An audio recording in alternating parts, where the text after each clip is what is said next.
உங்களுக்கு தேவையான நன்மையா, உங்களுக்கு அவசியமா, அது குறைபட்டிருக்கா? அந்த குறைவை இன்றைக்கு ஆண்டவர் நிறைவாக்கிடுவார். விசுவாசிங்க, ஒரு நன்மையும் குறைவுபடாது.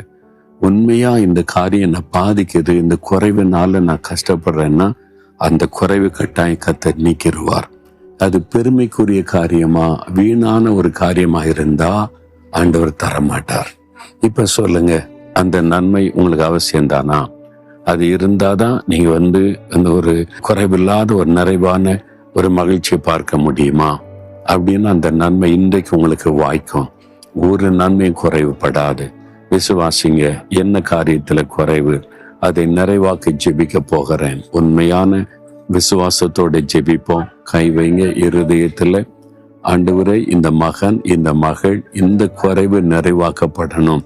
இது எங்களுக்கு அவசியம், எங்களுடைய தேவை, இதுல ஒரு அற்புதம் செய்யுங்கன்னு ஜெபிக்கிறாங்க.